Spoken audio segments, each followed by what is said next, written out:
The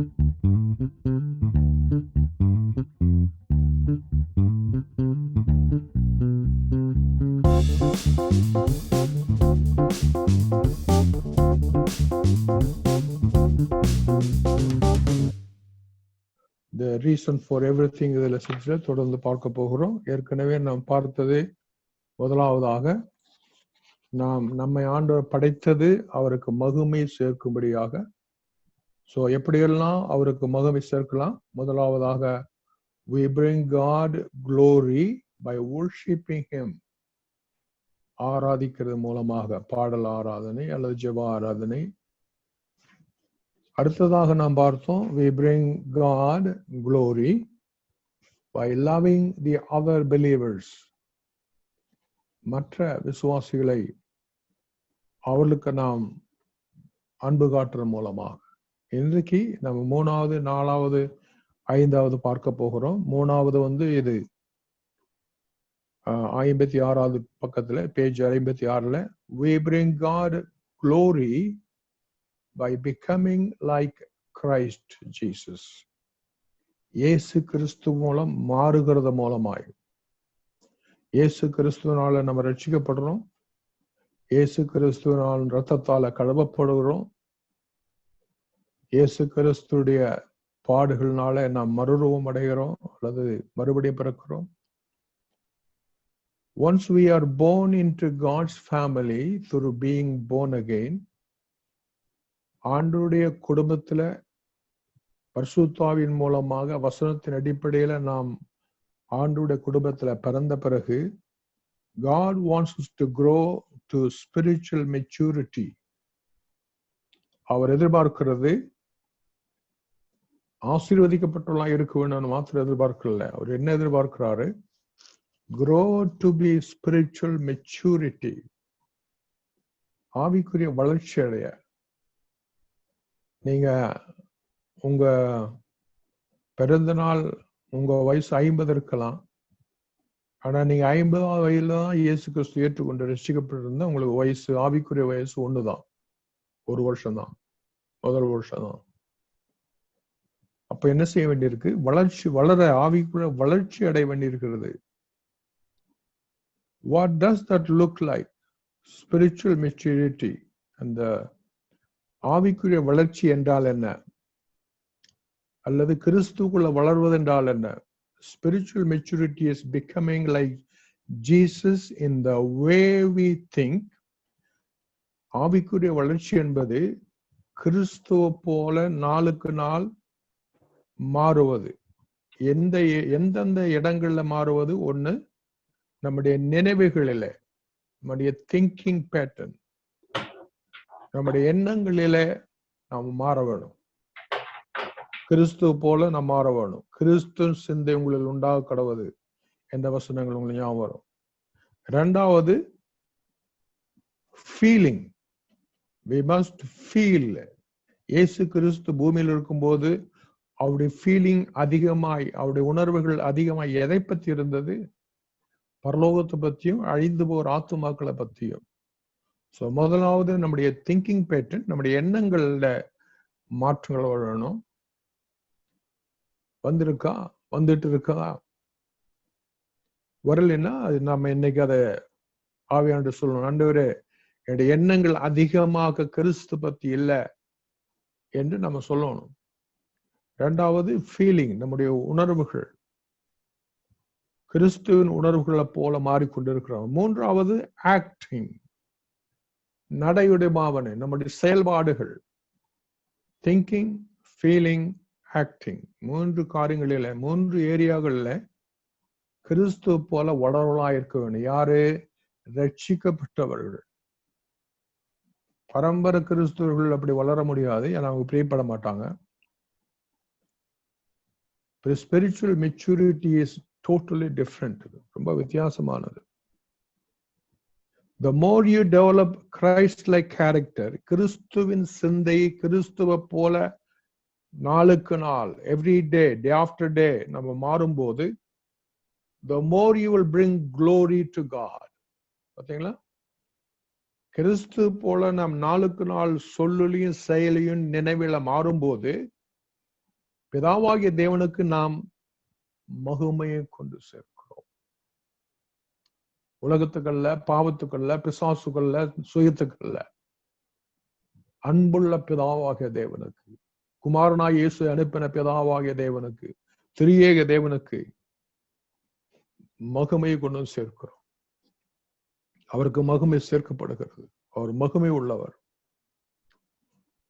அதுக்கு ஒரு வசனம் ஆதாரமாக 16ஆம் வசனத்துல 16 2 கொரிந்தியர் 3ஆம் அதிகாரம் 18ஆம் வசனத்துல சிஸ்டர் அவங்க எடுத்துட்டு இருக்காங்க. நாம் எல்லாரும் திறந்த முகமாய் கர்த்தருடைய மகிமையை கண்ணாடியிலே காண்கிறது போல கண்டு, திறந்த முகமாய் கர்த்தருடைய மகிமை கண்ணாடியில காண்கிறது போல கண்டு, ஆவியாய் இருக்கிற கர்த்தரால் அந்த சாயலாக தானே மகிமையின் மேல் மகிமை அடைந்து மறுரூபப்படுகிறோம்.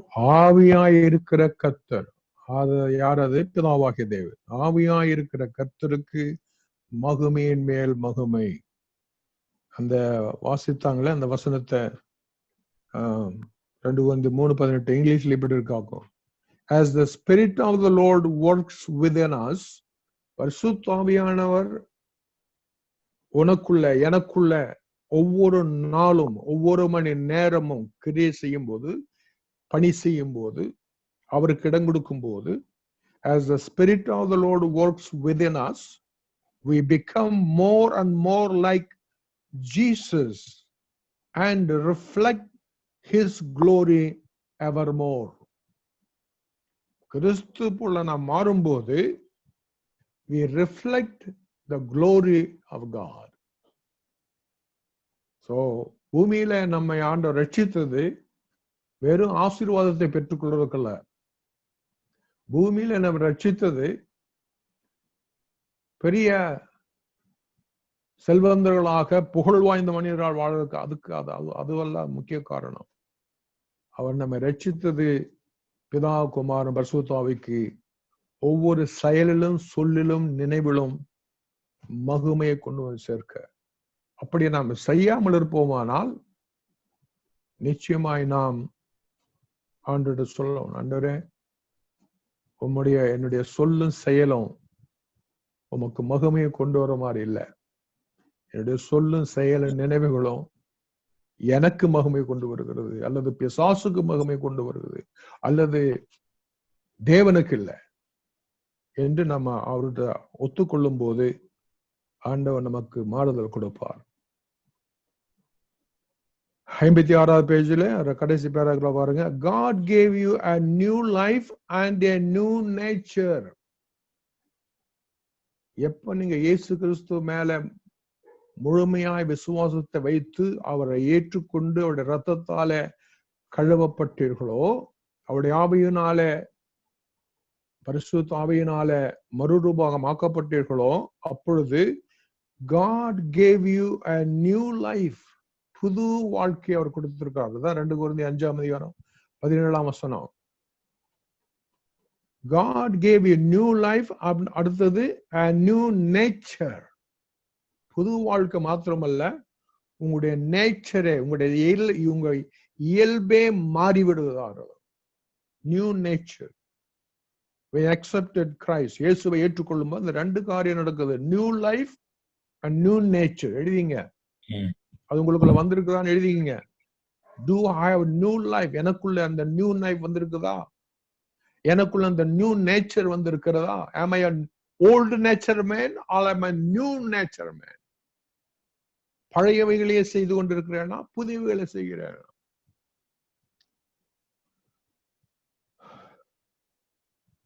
பிலிப்பியர் 1ஆம் அதிகாரம் 11ஆம் வசனத்துல எப்படி வாசிக்கிறோம்? பிலிப்பியர் 1:11, May you always be filled with the fruit of your salvation. இங்கிலீஷ்ல பிலிப்பியர் 1:11, நீங்கள் பரிசுத்த ஆவியினுடைய may you be always filled with the fruit of your salvation. பரிசுத்த ஆவி உங்களுக்கு நியூ நேச்சரையும் நியூ லைஃபையும் கொடுத்ததுனால ரட்சிப்பின் கனிகளை கொடுக்கிறவர்களாய் மாறுகிறார்கள். அது என்ன ரட்சிப்பின் கனிகள்? fruit of salvation. Those good things that are produced in your life by Jesus Christ. உனக்குள்ள ஆவியான இயேசு கிறிஸ்து பரிசுத்தாவி மூலம் கொடுக்கிற அந்த குட் திங்ஸ், அந்த குட், அந்த அவர் உனக்கு ப்ரொடியூஸ் பண்ணுகிற, அவர் உனக்கு கொடுக்கிற, this will bring glory to God. உயிரோட எழுந்து போன இயேசு கிறிஸ்து, பூமியில் இருக்கிற நீயும், இயேசு கிறிஸ்து ஆவியும் நீயும், வேத வசனமும் நீயும்.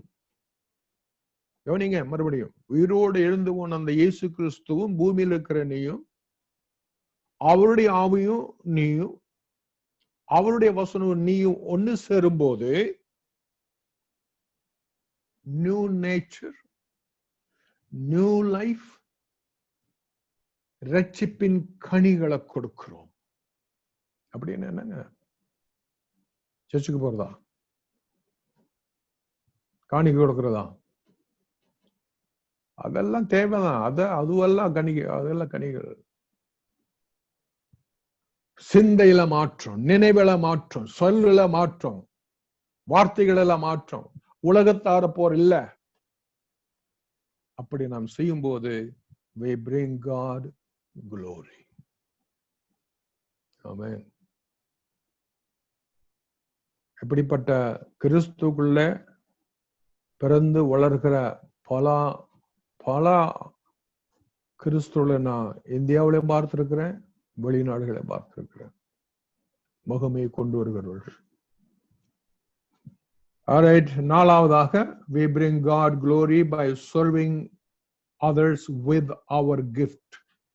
57வது பேஜ்ல நாம் தேவனுக்கு மகிமை கொண்டு சேர்ப்பது எதன் மூலமாக? நமக்கு அவர் கொடுத்திருக்கிற வரங்கள் என்று சொல்ற வரங்கள்ங்கிற வார்த்தையை நான் விரும்புறதில்லை.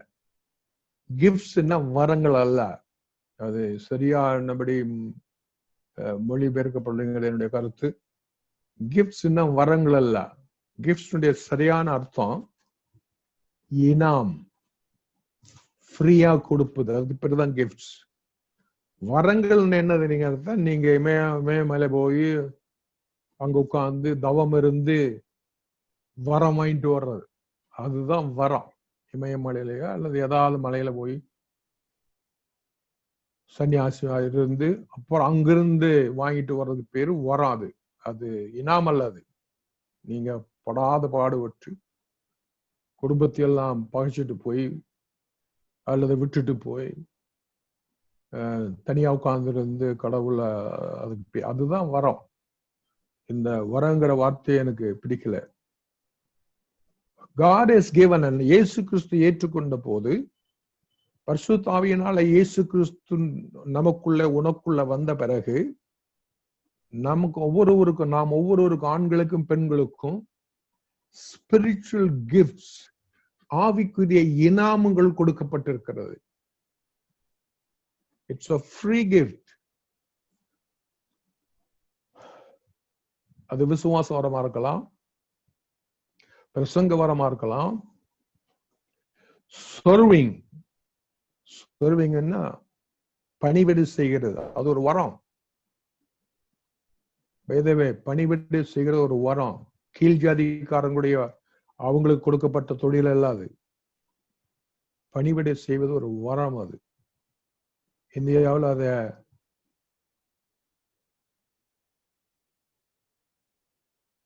அட்மினிஸ்ட்ரேஷன் ஒரு வரம். அட்மினிஸ்ட்ரேஷன் அதாவது சரியானபடி நடத்தி சொல்லுவது. சோ அப்படிப்பட்ட வரங்களை பெற்ற நாம், each of us was uniquely designed by God with talents. நாம் ஒவ்வொருவரையும், இங்க இருக்கிற நாம் ஒவ்வொருவரையும் ஆண்டவர் விசேஷமா, யூனிக்லி அப்படின்னா மிக பிரத்யேகமாக, யூனிக்லி டிசைன் பண்ணி நமக்கு 4 காரியங்களை கொடுத்திருக்கிறார். இங்க இருக்கிற எல்லாருக்கும் கொடுத்திருக்காரா இல்லையான்னு நீங்க பாருங்க. நான் சொல்றதுனால ஆமா சொல்லாதீங்க, இல்லாதவங்க எல்லாம் ஆமான்னு சொல்லிட்டாதீங்க. எது 4? டேலண்ட்ஸ், கிஃப்ட்ஸ், 3வது ஸ்கில்ஸ், நாலாவது எபிலிட்டிஸ். கிட்டத்தட்ட எல்லாமே ஒரே அர்த்தம் தான், ஆனாலும் வித்தியாசம் உண்டு. டேலண்ட், திறமைகள், கிஃப்ட்ஸ், இனாமுகள், ஸ்கில்ஸ். உன்னுடைய அதுவும் அந்த சரியான தமிழ் தெரியல, திறமைகள் தான். நாலாவதாக எபிலிட்டிஸ், ஸ்கில்ஸ், எபிலிட்டிஸ், டேலண்ட்ஸ். என்னை விட நிறைய பேர் தமிழ் தெரிந்திருக்கீங்க. உங்களுக்கு நீங்க அதை தமிழ்ல சொல்லுங்க. சோ இதெல்லாமே நமக்கு ரட்சிக்கப்பட்ட பிறகு இலவசமாய் கொடுக்கப்பட்டது.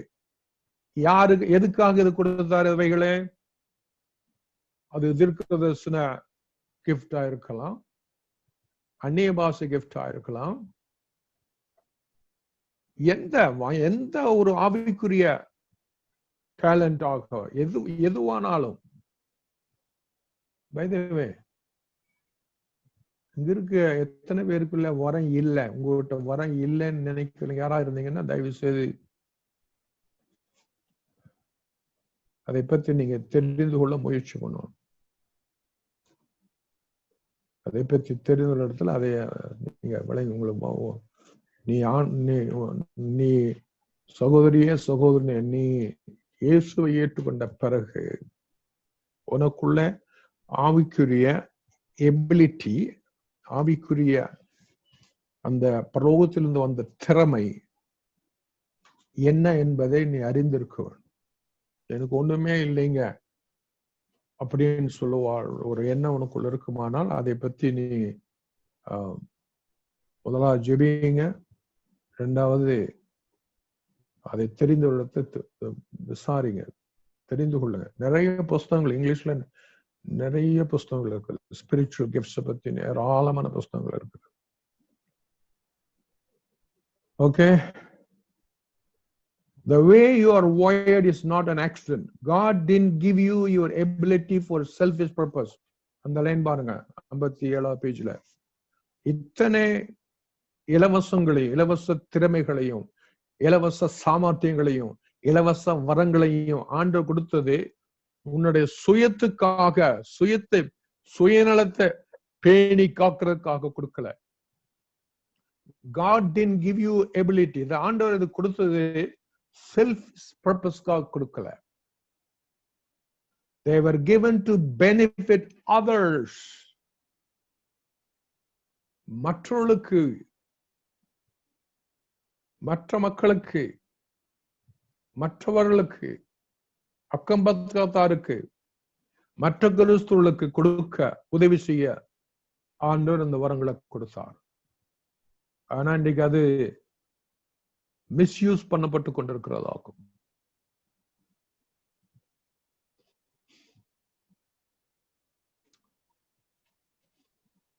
பதிமூணாவது வயதுல, என்னுடைய 13வது வயது, 13 வயது வரை என்னுடைய அப்பாவோட சேர்ந்துட்டு நானும் நானும் ஒரு மினிஸ்வரம் கோயில், அதுல அவர் பூசாரி. அவரு பெரிய வேலு தூக்கிட்டு ஓடுவாரு, அதை கழுவிட்டு வர்றதுக்கு ஆத்துக்கு ஓடுவாரு. எனக்கு ஒரு சின்ன வேலு. அப்பனும் மகனும் ஆளுக்கு ஒரு வேலை தூக்கிட்டு ஓடுறது, ஆத்துக்கு போய் கழுவிட்டு வருவோம். 13வது வயதுல இயேசு கிறிஸ்து தம்முடைய ஆவியான மூலம் என் வாழ்க்கையை ஆட்கொண்டார், என் வாழ்க்கையில வந்தார். மதம் மாறினது அல்ல. இது நடந்தது கிட்டத்தட்ட 1956 வருடம்.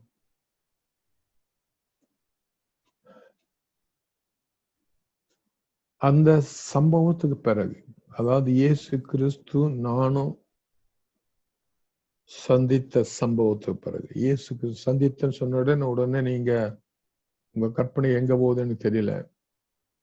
இயேசு கிறிஸ்து நானும் அவருடைய ஆவியின் மூலம், வசனத்தின் மூலம் ஒன்றான போது, இயேசு கிறிஸ்து நானும்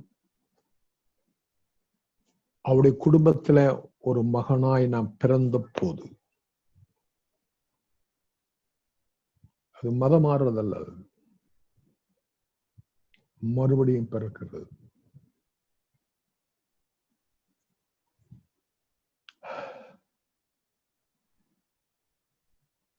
அந்த 13 வயசுல இருந்து எனக்குள்ள ஆண்டுடைய இந்த ஸ்பிரிச்சுவல் கிஃப்ட பத்தி, இனாம பத்தி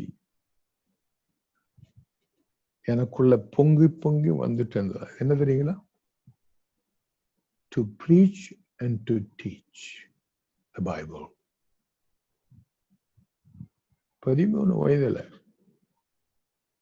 எனக்குள்ள பொங்கி பொங்கி வந்த வாஞ்சி தாகம். To teach the Bible, to preach the Bible. இதுதான் எதுக்கு சொல்றேன்? இந்த எபிலிட்டி, preaching ability, homiletic அது படிச்சதுனால வந்ததா? இல்ல. homiletic எனக்கு ஹெல்ப் பண்ணிருக்கு. homileticங்கிறது எப்படி பிரசங்க ரெடி பண்றதுங்கிறத பத்தி உள்ள கலை. இந்த preaching டீச்சிங் வந்தது நான் பைபிள் காலேஜ் போனதுனால இல்ல. இயேசு எனக்குள்ள அந்த ஃப்ரீ இனாம் உள்ள வச்சாரு. எத்தனை வருஷம் பாருங்க. எனிவே, அதுக்கு பிறகு நான் 20 வருஷம் வெளிநாடுல இருந்தேன். 20 வருஷம் கழிச்சுதான் நான் ப்ரீச்சிங் டீச்சிங்க்கு வந்தேன். சுமார் 35 வருஷம் 40 வருஷமா இப்ப டீச் பண்றேன்.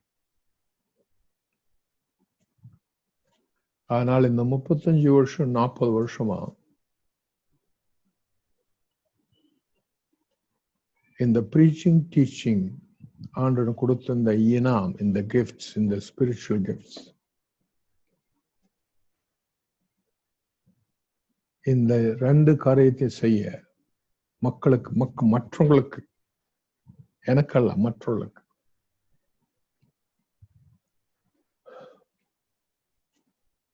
வாஞ்சியும் தாகமும், அதற்குள்ள ஆப்பர்ச்சுனிட்டியும் சந்தர்ப்பமும் என்னன்னு சொல்லட்டுங்களா? இதுவரை இந்த ப்ரீச்சிங் டீச்சிங்காக ₹1 நான் யார்கிட்டையும் சார்ஜ் பண்ணது கிடையாது. இலவசமாய் வாங்கின, இலவசமாய் கொடுக்கிறேன். அல்லேலூயா. சகோதரியே, சகோதரனே, வாட் இஸ் யுவர் கிஃப்ட்? அந்த கிஃப்டை மற்றவங்களுக்கு உபயோகிக்கிறியா? உனக்காக வச்சுட்டு இருக்கியா? நீ அந்த கிஃப்டை வச்சு லாபம் சம்பாதிக்கிறியா? நிறைய பேர் அதை செய்யறாங்களா? கிஃப்டை வச்சு லாபம் சம்பாதிக்கிறது, அவர் கொடுத்த இனாம வச்சு காசு பண்றது. It is not right. இயேசு கிறிஸ்து ஏராளமான ஆவிக்குரிய இனாம்களை வச்சிருந்தார். அதாவது ஹீலிங், சுகப்படுத்துறது, பிசாசுல தொடுறது. சார்ஜ் பண்ணாரா? எத்தனை பேருக்கு சார்ஜ் பண்ணார்? Sister, do you have? நீ முதலாவது ரட்சிக்கப்பட்டிருக்கியா? உனக்கு இருக்கிற கிஃப்ட் என்ன? What's your gift? அதை பிராக்டிஸ் பண்றியா? நீ அதை செய்யும் போது you are bringing glory to God. நீ தேவனுக்கு, இந்த வானத்தையும் பூமியும் உண்டாக்கின சர்வலோகாதிபதிக்கு மகிமை சேர்க்கிறாய். ஒவ்வொரு முறை நீ ஜெபிக்கும் போது அவருக்கு மகிமை சேர்க்கிறாய். ஒவ்வொரு முறை நீ டீச் பண்ணும்போது மகிமை சேர்க்கிறாய். ஒவ்வொரு முறை. So gift is not for yourself. It is for others. மற்றவர்களுக்காக. அதற்கு அவரே சந்தர்ப்பத்தை உண்டாக்கி கொடுப்பார். அவரே அந்த ஜனங்களை கூட்டிட்டு வருவார். அவரே அதை எல்லா ஏற்பாடும் அவர் பண்ணுவார். யாரு உனக்கு கொடுத்தவர்? 1 கொரிந்தியர் 12ஆம் அதிகாரத்துல ஸ்பிரிச்சுவல் கிஃப்ட் பத்தி இருக்குது. எபேசியர் 5ஆம் அதிகாரத்துல கிஃப்ட், ஸ்பிரிச்சுவல் கிஃப்ட் எடுத்து படிச்சு பாருங்க. எபேசியர் இருக்குது, கொரிந்தியர் இருக்குது, ரோமர்லயும் இருக்குது. ஊழியங்களை பத்தியும் கிஃப்ட்களை பத்தியும். ஆல்ரைட், இப்போ நம்ம ஒரு வசனத்தை பார்க்க போகிறோம். 18ஆம் வசனம் இந்த ஸ்பிரிச்சுவல் கிஃப்ட் பத்தி. 18ஆம் வசனத்துல 1 பேதுரு 4ஆம் அதிகாரம் 10-11ஆம் வசனம் இருமா ஒரு நிமிஷம், நான் அது இங்கிலீஷ்ல படிச்ச பிறகு அது தமிழ்ல படிப்போம். 1 பேதுரு 4:10-11 God has given gifts to each of you. இங்கிலீஷ்ல God has given gifts to each of you. ரட்சிக்கப்பட்டிருந்தால் உனக்கு அவர் ஆவிக்குரிய திறமை, ஆவிக்குரிய சக்தி, ஆவிக்குரிய பலன், ஆவிக்குரிய gift கொடுத்திருப்பார். God has given gifts to each of you from his great variety of spiritual gifts. அவர் வைத்திருக்கிற ஏராளமான ஆவிக்குரிய அந்த இனாமங்களில 1, 2, 3 எனக்கு தந்திருப்பார். அது வாங்கியிருக்கேன், வாங்கினீங்களா? கிடைச்சதா? இருக்குதா? Manage them well. உனக்கு கொடுத்திருக்கிற அந்த ஸ்பிரிச்சுவல் இனாமங்களை, spiritual gift, manage them well so that God's generosity can flow through you. நீ அந்த வரங்களை, அவர் கொடுத்த வரங்களை நீ மற்றவர்களுக்கு பிரயோஜனமா உபயோகிக்கும் போது நீ என்ன செய்கிறாய்? அந்த தேவனுடைய ஜெனராசிட்டிக்கு அவர், அந்த ஆண்டவர் எவ்வளவு தூரம் ஜெனரஸ், தாராளமாய் கொடுக்கிறோர் என்பதை உன்னுடைய வரங்கள் மூலம் நீ அவரை மகிமைப்படுத்துகிறாய். அதாவது அந்த 1 பேதுரு வாசிக்கிற வசனம். Are you called to help others? மற்றவர்களுக்கு செய்கிறாயா? மற்றவர்களுக்கு ஜெபிக்கிறாயா? மற்றவர்களுக்கு சுவிசேஷம் சொல்லுகிறாயா? Are you counseling? Can you counsel? வேத புஸ்தகத்தை எடுத்து சகோதரி உட்காருங்க, குடும்பம் இப்படி நடத்தும்னு சொல்லி சொல்லுகிறாய். Are you a counselor? கவுன்சிலர்னா இந்த முனிசிபாலிட்டி கவுன்சிலர் சொல்லல, ஆவிக்குரிய ஆலோசனை சொல்லுகிற ஆலோசகரா நீ என்று கேட்கிறேன். Are you preacher? Are you teacher? Are you counselor? Are you healer? மற்றவருடைய சுகத்துக்காக ஜெபிக்கிறாயா? Can you heal? Are you casting demons? பிசாசுகளை துரத்துவாரு அளவுக்கு ஜெபம் பண்ணால முடியுமா? அந்த 57 பேஜ்ல do it well with the strength and energy that God supplies you. இந்த கொடுக்கப்பட்டிருக்கிற இதை என்ன செய்ய? Do it well with strength and energy that God supplies you. அவர் கொடுக்கிற பலத்தின் மூலம், அவர் கொடுக்கிற கிருபையின் மூலம் இதை நீ ஒவ்வொரு நாள் செயல்படு. அப்படி செய்யும் போது பூமியில நீ இருக்கிற அந்த தெருவுல தேவனுக்கு மகிமையை சேர்க்கிறாய். அப்படி செய்யும் போது நீ இருக்கிற அந்த வீட்டுல நீ அந்த பக்கத்துல இருக்கிறவர்களுக்கு, அந்த பக்கம் இருக்கிறவர்களுக்கு மகிமை, தேவனுக்கு மகிமை கொண்டு சேர்க்கிறாய். அவங்க அவிசுவாசிங்க அப்படின்லாம் சொல்லாதேங்க. வாசியம் அந்த வசனம். அவனவன் பெற்ற வரத்தின்படியே, அவனவன் பெற்ற வரம் பெற்றீங்களா? நிறைய பேர் சொல்றீங்க தினகர் வரம் பெற்றிருக்கிறாரு, மோகன் சிலார் வரம் பெற்றிருக்கிறாரு, அந்த மாதிரி பெரிய பெரிய தினகரும் மோகன் சிலார். What about you? When did you get? Is there? Are you developing? உனக்கு கொடுக்கப்பட்டிருக்கிற அந்த ஸ்பிரிச்சுவலை டெவலப் பண்ணுகிறாயா? வாசிமா. நீங்கள் தேவனுடைய பற்பல கிருபையுள்ள ஈவுகளை பகிர்ந்து கொடுக்கும். பாருங்க, பகிர்ந்து கொடுக்கும். தேவனுடைய கிருபைகளை, பற்பல கிருபைகளை பகிர்ந்து கொடுக்கும். நல்ல உக்கிரக்காரர் போல, நல்ல உக்கிரானக்காரர் போல. அந்த வசனத்தை தயவு செய்து அந்த 10ஆம் வசனம் 1 பேதுரு எங்கது 4ஆம் அதிகாரம் 10-11 வாசிங்க. இன்னைக்கு வீட்டுல இன்னைக்கே வாசிங்க. Check yourself. You may be an engineer, you may be a doctor, you may be a pilot, you may be whoever you are. நீ யாராவது இருக்கலாம். But do you have பரிசுத்த ஆவியினுடைய திறமைகள் இருக்கா? கொடுக்கப்பட்டிருக்கா? பரிசுத்த ஆவியானவர் அந்த கிஃப்ட்டுக்கு பேரு திறமைகள், அந்த கிஃப்ட்டுக்கு பேரு வரங்கள். அந்த அதுதான் தமிழ் பைபிள்ல மொழிபெயர்க்கப்பட்டிருக்கு. அருமையான வசனங்கள். 1 பேதுரு 4:10-11. Will you take time to read it and meditate? படிங்க, அப்புறம் அதை பத்தி தியானிங்க. May the Holy Spirit of God teach you. பரிசுத்த ஆவியானவரை குறித்து உங்களுக்கு விளக்கம் சொல்லுவாராம். சோ நம்ம தேவனை மகிமைப்படுத்தல 5 விதங்களில 4 விதத்தை பார்த்து முடிச்சிட்டோம். இனி 5வது, we bring God glory by telling others about him. அவரை பத்தி அடிக்கடி வெளியே சொல்லுகிறது மூலம் தேவனுக்கு மகிமை சேர்க்கிறோம். ஒவ்வொரு முறையும் ஆண்டவரை பத்தி சொல்லுகிறது மூலம், ஆண்டவர் நாமத்துல செய்கிறது மூலம், ஆண்டவர் நாமத்துல சிந்திக்கிறது மூலம், உதவிகள் செய்கிறது மூலம் நீங்க என்ன செய்றீங்க? You are bringing glory to your Savior, your Redeemer. உன்னுடைய இரட்சகருக்கு, உன்னுடைய ஆண்டவருக்கு, உன்னுடைய மீட்பருக்கு மகிமையை கொண்டு வந்து சேர்க்கிறார்.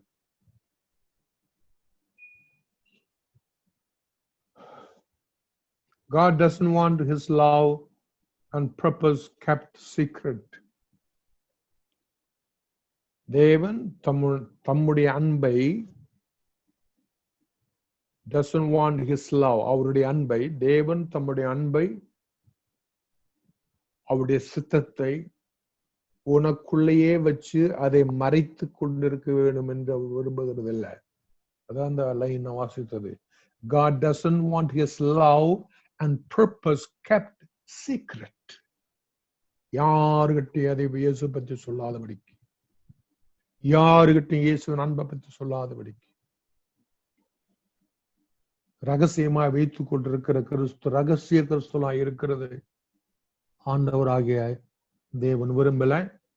Once we know the truth, சத்தியத்தை நாம் அறிந்த பிறகு, சத்தியம் உங்களை விடுதலை செய்து அந்த சத்தியத்தை அறிந்த பிறகு, God expects us to share it with others. மற்றவர்களுக்கு சொல்லணும்னு அவர் விரும்புகிறார். இன்றைக்கு சாயங்காலம், அதாவது இந்த கிளாஸ் ஆரம்பிக்கு முன்னதாக எங்களோட ஊழியத்தில் இருக்கிற எப்சி என்ற சகோதரி வந்தாங்க. உள்ள என் ரூமுக்கு வந்தாங்க. ஐயா அவர் சொன்ன சாட்சி சொல்றாங்க, ஆண்டவருக்கு மகிமையா, அவங்க சொன்ன வார்த்தை, ஆண்டவருக்கு மகிமையா ஒரு சின்ன சாட்சி சொல்றேன், சொல்லட்டுங்களா? நான் உடனே சாஞ்சிட்டு உட்கார்ந்து, உடனே நிமிர்ந்து உட்கார்ந்து, சொல்லுமா, சொல்லு.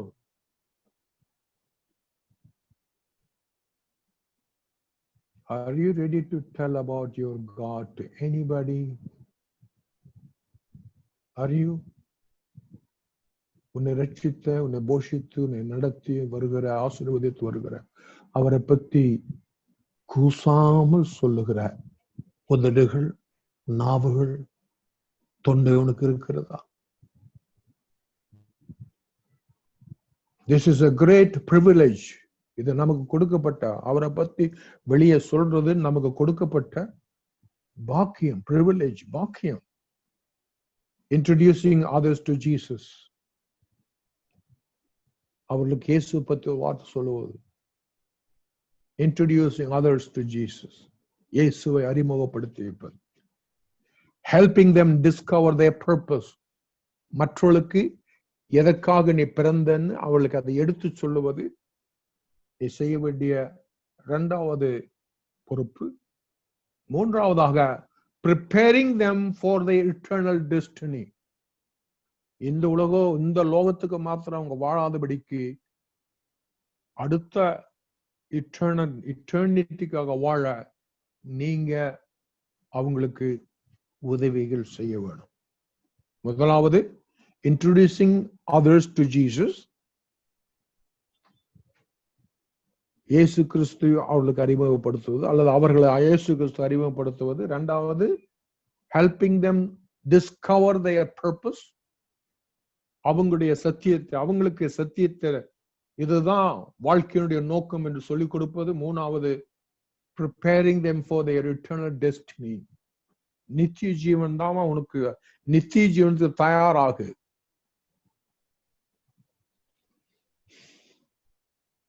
அன்றைக்கு கூட நான் சொன்னேன், உங்களோட பகிர்ந்து கொண்டு, பிலிகிராம் என்று சொல்லுகிற great evangelist, world famous evangelist Billy Graham ஒரு புஸ்தகம் எழுதியிருக்காரு. அந்த புஸ்தகத்து பேரு How to Prepare to Die. அந்த புஸ்தகம் படிச்சுட்டு இருக்கேன் நான்.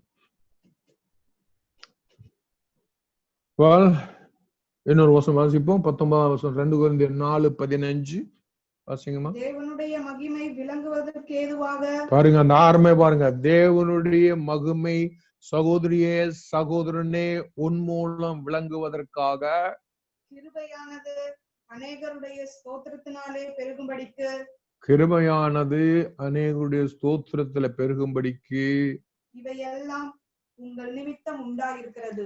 ஆமா, நம்ம என்ன பண்றோம், ஸ்தோத்திரம் அதையோட நிறுத்திக்கிறோமாங்க. ஸ்தோத்திரத்தை சொல்லி போட்டு யாருக்கும் தெரியாம ரகசியம் போய் உட்கார்ந்து ஸ்தோத்திரம் சொல்லிவிட்டு போயிடுறோம். அதை ஆண்டவர் சொல்லல. அந்த வசனத்தை ஆரம்பமா பாருங்க எப்படி இருக்கு.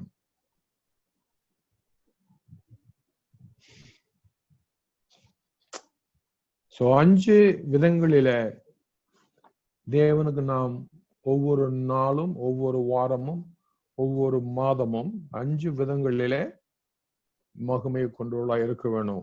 சோ முதலாவது என்ன? We bring God glory by worshiping Him. ஆராதிப்பது மூலமாக, அவரை ரசித்து ருசித்து அனுபவிக்கும் மூலமாக அவருக்கு நாம் மகிமை கொண்டு வருகிறோம். இரண்டாவது, we bring God glory by loving other believers. மற்ற விசுவாசிகளை, நம்ம போல ரட்சிக்கப்பட்ட விசுவாசிகளை, பிலீவர்களை நேசிப்பதன் மூலம் தேவனுக்கு மகிமை சேர்க்கிறோம். மூன்றாவது, we bring God glory by becoming like Christ. கிறிஸ்துவ போல நாளுக்கு நாள் மாறுவது மூலம். கணவன் கிறிஸ்துவ போல மாற வேணும், மனைவி கிறிஸ்து போல மாற வேணும், பிள்ளைகள் கிறிஸ்து போல மாற வேணும், போதகர் கிறிஸ்து போல மாற வேணும். கிறிஸ்து போல எல்லாரும் இயேசுவை ஏற்றுக்கொண்டு, அவ்வளவு பேரும் ஏற்றுக்கொண்டவர்கள். கிறிஸ்து மாத்திரத்துக்கு மாற மாட்டாங்க, கிறிஸ்துக்குள் இருக்கிறவங்க மாறுவாங்க. புரிஞ்சுதுங்களா? கிறிஸ்து மாத்திரத்துக்கு மாறினவங்க மாற மாட்டாங்க, கிறிஸ்துக்குள் இருக்கிறவங்க மாறுவாங்க. ஏன்னா அவருக்கு அவங்க ஆசையெல்லாம் கிறிஸ்துவ பிரியப்படுத்தணுங்கிறது அவனுடைய ஆசை. மதத்தை பிரியப்படுத்துவதெல்லாம் அவனுடைய ஆசை. மதத்தை பிரியப்படுத்துற கிறிஸ்துகள் வேற, கிறிஸ்துவை பிரியப்படுத்துகிற கிறிஸ்துகள் வேற. எழுதி வச்சுங்க. நீ மதத்தை கிறிஸ்து மதத்தை பிரியப்படுத்த கிறிஸ்துவனா அல்லது கிறிஸ்துவை பிரியப்படுத்துகிற கிறிஸ்துவனா? யூதர்கள், பரிசேயர்கள், சதுசேயர்கள் யூத மதத்தை பிரியப்படுத்தலாம் இருந்தார்கள். அந்த யூத மதத்துக்கு தலைவனாயிருந்த இயேசு வந்த போது அவரை அவங்க கண்டுக்கவே இல்லை. ஓகே, 57ஆம் பேஜ்ல what will you live for, எதற்காக வாழ்ந்து கொண்டிருக்கிறார் கேள்வியில what will you live for, எதற்காக வாழ்ந்து கொண்டிருக்கிறீர்கள்? நீங்க சம்பாதிக்கிறீங்க, சாப்பிடுறீங்க, போறீங்க, வர்றீங்க. What will you live for? எதற்காக வாழ்கிறீங்க? Living the rest of your life for the glory of God will require change in your priority. தேவனுக்காக, அவருக்கு மகிமை, தேவனுக்காகவும் அவருடைய மகிமைக்காக நீ வாழ வேண்டும் என்றாக 3 விதங்களிலே மாற்றங்களை கொண்டு வர நீ இன்றைக்கு தீர்மானம் பண்ண வேணும். அந்த 3 வித காரியத்தை சொல்ல போறேன், எழுதிங்க. தேவனுக்காக, அவருடைய மகிமைக்காக நீ வாழ வேண்டும் விரும்புவாய். ஆனால் 3 விதங்களிலே மாற்றங்களை நீங்க கொண்டு வர நீங்க தீர்மானம் பண்ணணும். You have to decide. அவர் தீர்மானம் பண்றதில்ல, நீங்க, நாம, நீங்க, நானு, நீங்களும் நானும். Number 1, your priorities require a change in your priorities. Number 2, your schedule. Number 3, your relationship. தமிழ்ல your priority. நீங்க காலையில் எழுந்தோடனே முதல் அந்த நாளில எதுக்கு முக்கியத்துவம் கொடுக்குறீங்க? priorities-னா எது உங்களுக்கு முக்கியம்? காபி குடிக்கிறது முக்கியம். ஓகே, காபி குடிக்கிறது முக்கியம். டீ குடிக்கிறது முக்கியம். எதுக்கு முக்கியம்? priorities. Will you bring a change? வெளிநாடுகள் இருக்கும்போது கண்ணை விழிச்சோன்னே எழுந்தோடனே என்னுடைய ப்ரையாரிட்டி முக்கியம் என்ன தெரியுங்களா? என் பெட் பக்கத்திலேயே சிகரெட் பேக்கெட்டும் சிகரெட் லைட்டர் இருக்கும். எடுத்து ஒன்று பத்த வச்சா தான் அதுதான் நம்ம என்னோட ப்ரையாரிட்டி. அன்னைக்கு அதை நான் மாத்திட்டேன். இனிமேல் தூங்கி எழுந்தோன்னு உட்கார்ந்தோன்னு முதல்ல அந்த எங்க அம்மாவை பார்த்துருக்கேன், அவங்க வெத்தலை வாக்கு போடுவாங்க. அவங்க ப்ரையாரிட்டி இப்போ எழுந்து உட்கார்ந்த உடனே முதல்ல வெத்தலையை படிச்சு பார்க்க மடிச்சு அல்ல பார்க்க மடிச்சுங்கிற வெத்தலையை மடிச்சு பார்க்க வச்சு அது அவங்க ப்ரையாரிட்டி. உங்க ப்ரையாரிட்டி என்ன? கொட்டாய் போடுறது.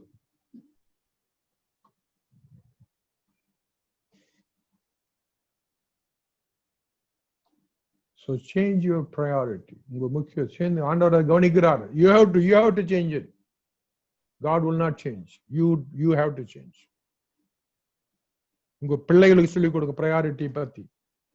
உங்க மகனுக்கு priority பத்தி சொல்லிக் கொடுங்க. உங்க மகளுக்கு priority பத்தி சொல்லிக் கொடுங்க. அடுத்தது schedule அல்லது schedule. உங்க காலையில இருந்து எத்தனை மணிக்கு நீங்க எழுந்திருக்கிறீங்க? 5 மணிக்கா? எத்தனை மணிக்கு படுக்க போறீங்க? 11 மணிக்கா? Anyway what ever time you get up, அந்த நேரத்துல இருந்து அந்த படுக்க போற நேரம் schedule. What is your schedule? Schedule. நிறைய புருஷமாருடைய ஸ்கெட்யூல் தூக்கிட்டே இருக்கிறது. அதை மாத்துங்க. எதுக்கு தெரியுங்களா? What will you live for? தேவனுக்கு மகிமையை சேர்க்க இதுல இந்த மாற்றங்கள் கொண்டு வரணும். 3வது யுவர் ரிலேஷன்ஷிப், உறவு முறைகள். உனக்கும் மனைவிக்குள்ள உறவு முறை, உனக்கும் பிள்ளைகளுக்கு உறவு முறை, உனக்கும் கணவனுக்கு உறவு முறைகள், உனக்கும் மாமியாருக்குள்ள உறவு முறைகள், உனக்கும் தம்பிக்குள்ள உறவு முறைகள்.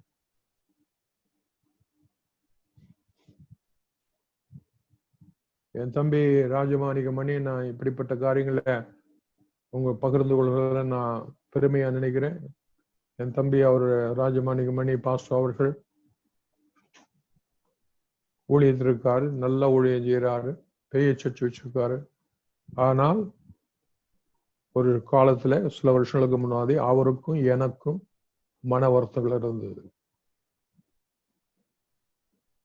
தேவனுக்கு மகிமை கொண்டு வர ஆண்டவர் என்னோடு பேசினார். அண்ணனாக எண்ணி தாழ்ந்து போய் தம்பிகிட்ட அந்த மனவரத்தை சொல்லி ஒப்புரவாகி மன்னிப்பு கேளு. ஆண்டவரே, நான் போக தயாரு, எனக்கு உதவி செய்யுங்கன்னு கேட்டேன். ஆண்டவர் அதே மாதிரி எனக்கு சந்தர்ப்பம் கொடுத்தார். என் தம்பிய என்னை விட 5 வருஷம் வயதுள்ள குறைவுள்ள தம்பியை போய் பார்த்து ஒரு ஊழியக்காரனுக்கு கணம் கொடுத்து மன்னிப்பு கேட்டு ஒப்புரவானோம். இன்றைக்கு பல வருஷங்களாக எங்களுடைய உறவுகள் கிறிஸ்துக்குள்ள இப்படி இருக்கு. ரிலேஷன்ஷிப். உங்களுக்கு யாரு மேல கசப்பு இருக்கு? யாரு மேல உங்களுக்கு கோபம் இருக்கு? யாரு மேல இன்னும் வருத்தம் இருக்கு?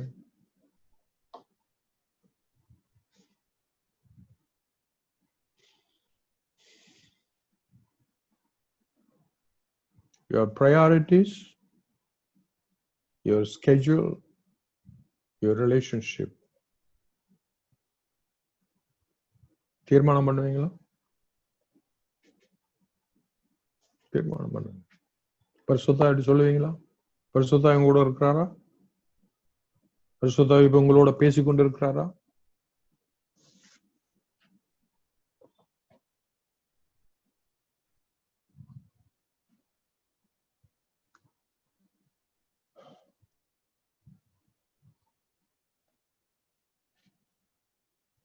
It will sometimes mean choosing difficult path instead of easy one. இப்ப நான் சொன்ன 3 காரியம், இந்த 3 காரியம் செய்யறது சுலபமானதல்ல, கடினமானது.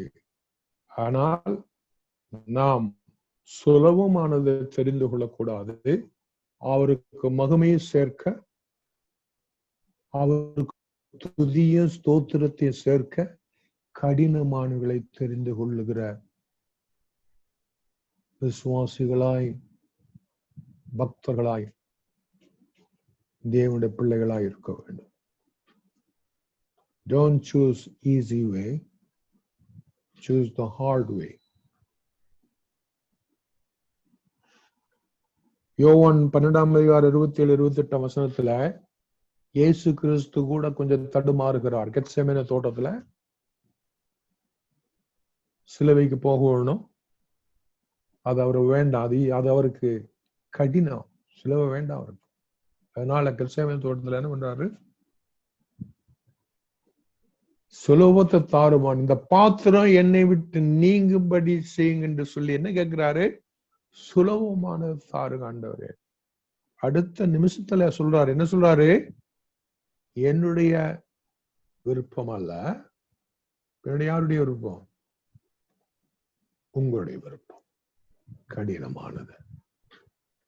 இயேசு கிறிஸ்து சுலபமானது தெரிந்து கொள்ளாமல் கடினமானது தெரிந்து கொண்டதுனால நீங்களும் நானும் பாவம் கழுவப்பட்டவர்களாக, பரலோகத்திற்கிற புஸ்தகத்துல பேர் எழுதப்பட்டவர்களாக, பரிசுத்தாவினால முத்திரை தரிக்கப்பட்டுள்ளா இருக்கிறோமாகும். காரணம் இயேசு எடுத்த தீர்மானம், இயேசு எடுத்த முடிவு. சுலபமானதை அவர் முடிவு தெரிந்து கொள்ளல, கடினமானது தெரிந்து கொண்டார். நீங்க என்ன செய்ய போறீங்க? சுலபமானது தெரிந்து கொள்ள போறீங்களா, கடினமானது தெரிந்து கொள்ள போறீங்களா?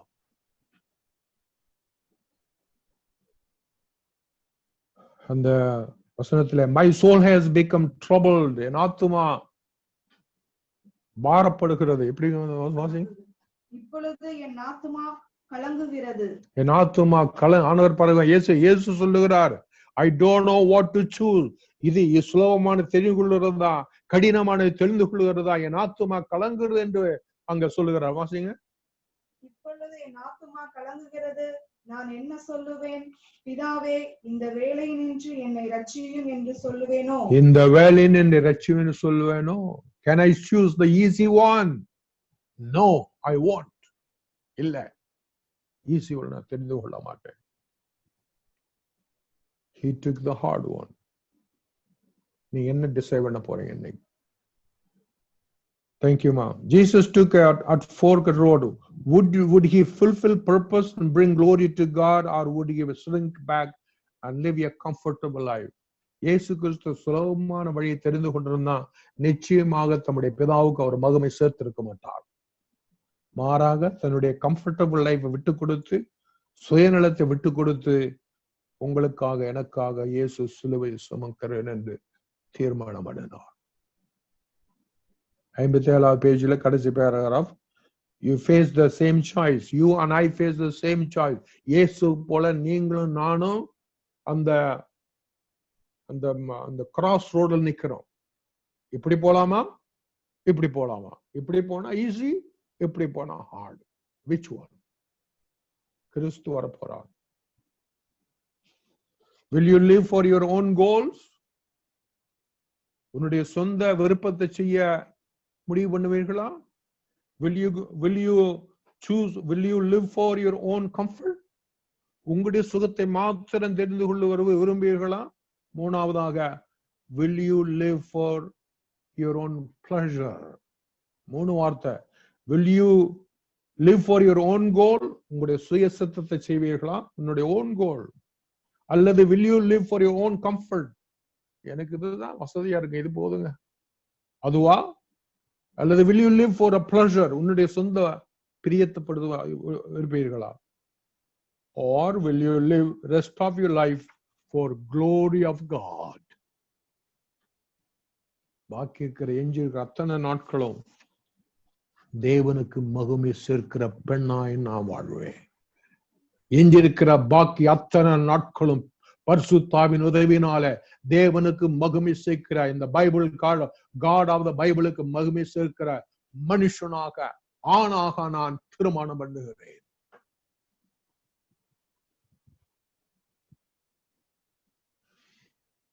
யோவான் 12:25 தன் ஜீவனை சிநேகிக்கிறவன் அதை இழந்து போவான். தன் ஜீவனை சிநேகிக்கிறவன் அதை இழந்து போவான்.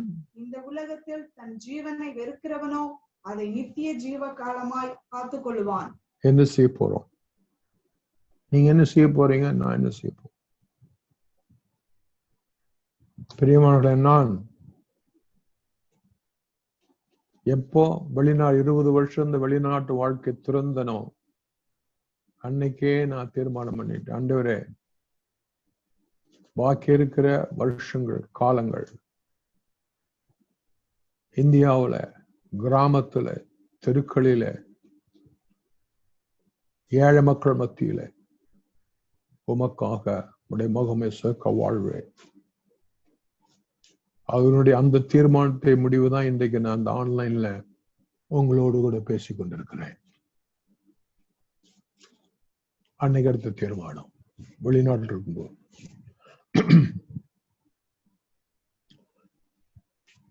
58வது பேஜ்ல 2வது பேராகிராஃப்ல பாருங்க. It is time to settle this issue today. இன்றைக்கு தீர்மானம் பண்ணுங்க பரிசுத்தாவின் உதவியோட, ஆவியானவர் பரிசுத்த ஆவியானுடைய பலத்தோட அபிஷேகத்தோட பரிசுத்த ஆவியானுடைய கம்ஃபர்ட்டோட தீர்மானம் பண்ணுங்க. Who are you going to live for? Yourself or God? உனக்காக வாழப்போகிறையா தொடர்ந்து, அல்லது அவருக்காக, தேவனுக்காக, அவருடைய மகிமைக்காக? God will give you what you need if you will just make choice to live for him.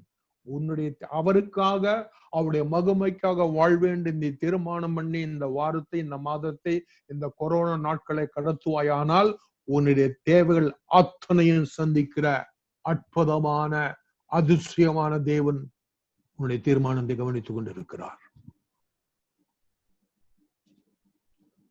22ஆம் வசனம் வாசிமா. 22 2 பேதுரு 1:3 2 பேதுரு 1. நம்முடைய மகிமையினாலும் காருண்யத்தினாலும் நம்மை அழைத்தவரை அறிகிற அறிவினாலே. பாருங்கம்மா, மகிமையினாலும் காருண்யத்தினாலும் அழைத்தவர். உங்களை அழைத்தாரா? எத்தனை பேர் சொல்ல முடியும் என்னை அவர் அழைத்தார்? சொல்ல முடியுமா? உங்களால சொல்ல முடியுமா? இந்த தேவனை அழைத்திருக்கிறார், இந்த இயேசுவை அழைத்திருக்கிறார், இந்த ஆவியானவரை வேற பிரித்திருக்கிறார். இந்த வேத உலகத்திலிருந்து இந்த புஸ்தகம் என்னை பிரிக்கிறது. தொடர்ந்து அறிகிற அறிவினாலே ஜீவனுக்கும் தேவ பக்திக்கும் வேண்டிய யாவற்றையும் அவருடைய திவ்ய வல்லமையானது நமக்கு தந்தருமன்றி. அந்த வசனம் இதுதான். எத்தனை வசனம்? 2 பேதுரு 1ஆம் அதிகாரம் 3ஆம் வசனம். 2 பேதுரு 1ஆம் அதிகாரம் 3ஆம் வசனம். மறுபடியும் தயவு செய்து நீங்க வீட்டுல போய் படிச்சு பாருங்க, தியானிங்க, ஆண்டோட பேசுங்க. அந்த வசனம் உங்களோட பேசட்டும், நீங்க அவங்களோட பேசுங்க, தீர்மானம் பண்ணுங்க. Right now God is inviting you to live for his glory by fulfilling the purpose he made for you. Right now இப்பொழுது இந்த நிமிஷத்துல God is inviting you. இந்த பரமபிதா உன்னை அழைக்கிறார், இன்வைட் பண்ணுகிறார். எதுக்கு? To live for his glory. அவருடைய மகிமைக்காக வாழ உன்னை அழைக்கிறார். எஸ் சொல்லுவீங்களா? நோ சொல்லுவீங்களா? உங்க தீர்மானத்தை விட்டு விடுகிறேன். It is really the only way to live. This is the only best way. Everything else is just existing. அடுத்தது கேளுங்கள். Real life begins by committing yourself completely to Jesus Christ. Real life begins by committing yourself completely to Jesus Christ. உண்மையான அர்த்தமுள்ள வாழ்க்கை இயேசு கிறிஸ்துக்குள்ளதான் இருக்கிறது. அவர் மூலமாக ஆரம்பிக்கப்பட வேண்டுமாகும். கடைசியாக அந்த 58 பேஜ்ல 1 2 3 4 5 பிலீவ் இருக்குது. பிலீவ்ங்கிற வார்த்தை நம்பு, விசுவாஸ், believe. First of all believe. Believe God loves you and made you for his purpose.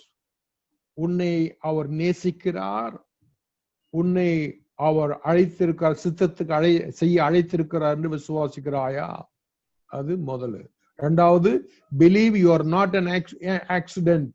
இரண்டாவது, நீ ஏதோ அன்லக்க பறந்துட்டேன்னு நினைக்காதே, அப்படி நம்பாதே. மூணாவது, believe you were made to last forever. நீ நிரந்தரமா நித்திய ஜீவனாக அடையப்பட்ட என்பதை மறந்துடாதே அல்லது நம்பு. நாலாவது, believe God has chosen you to have a relationship with Jesus Christ. இயேசு கிறிஸ்துவோட கூட நெருக்கமான உறவு இருக்கும்படி வைத்துக் கொள்ளும்படி உன்னை அழைத்திருக்கிறார் என்று நம்புவாயா? ஐந்தாவதாக, believe that no matter what you do, God wants you to forgive you. நீ எப்பேற்பட்ட பாவியா இருந்தாலும் உன்னை மன்னித்து சேர்த்து கொண்டு உன்னை சுத்தப்படுத்த முடிய ஆவியால நிரப்பி ரத்தத்தால கழுவி நித்திய ஜீவனுக்கு அவர் அழைக்க ஆயத்தமாயிருக்கின்ற விசுவாசிப்பாயா? Second, receive Jesus Christ into your life. அந்த இயேசுவை ஏற்றுக்கொண்டு அவர் மேல விசுவாசத்தை வை. Receive his forgiveness, அவர் கொடுக்கிற பாவ மன்னிப்பை பெற்றுக்கொள். Receive his Holy Spirit, அவர் கொடுக்கிற பரிசுத்த ஆவியை வாங்கிக்கொள். அப்படி செய்கிறவர்கள் பாக்கியவான்கள்.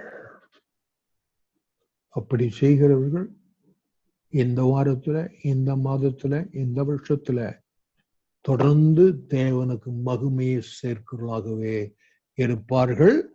அந்த மகிமையை வாங்குற தேவன் உன்னையும் உன் குடும்பத்தையும் உன்னுடைய எதிர்காலத்தையும் பத்திரமாய் காத்து ஆசீர்வதித்து அற்புதங்களை செய்கிற தேவன் அவர். Hallelujah. Thank you. God bless you. May God shower upon you. உங்க மேல ஆச்சரியமான அதிசயமான காரியங்களை செய்து வித்தியாசத்தை காட்டுவாராக. ஜெபிக்கிற உங்களுக்கும் ஜெபிக்காத அவர்களுக்கு வித்தியாசத்தை காட்டுவாராக. இந்த வசனத்தை தியானிக்கிற உங்களுக்கும் இந்த வசனத்துக்கு தியானத்தை பற்றி கவலை இல்லாத அவர்களுக்கும் வித்தியாசத்தை காட்டுவாராக. இந்த கொரோனா நாட்கள அவர் வித்தியாச காட்டும்படி துதித்து கொண்டிருக்கிற தேவன் கையில நம்மை ஒப்பு கொடுப்போம். கண்களை மூடி ஜெபிப்போம். பரிசுத்த பரமபிதாவே, எங்களோடு கூட தெளிவாய் பேசியிருக்கிறீர். ஏதோ நான் இந்த அருமையான தேவ ஜனங்களோடு இணைந்து தீர்மானம் பண்ணுகிறேன். தேவனுக்காகவும் இயேசுவுக்காகவும் பிதா குமாரன் பரிசுத்தாவிற்காகவும் அவருடைய மகிமைக்காகவும் ஜீவிப்பேன் என்று தீர்மானம் பண்ணி அந்த தீர்மானத்தை கர்த்தர் ஆசீர்வதித்து ஆச்சரியவிதமாய் அடையாளத்தோடு நடத்த போகிறபடியாலே, சகோதரியே உனக்கு ஒரு அடையாளத்தை அவர் கொடுத்து, சகோதரனே உனக்கு ஒரு அடையாளத்தை கொடுத்து நடத்தும்படி இயேசுவின் நாமத்துல ஜெபிக்கிறோம். பரிசுத்தமுள்ள பிதாவே, ஆமென். Thank you. God bless you.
Amen.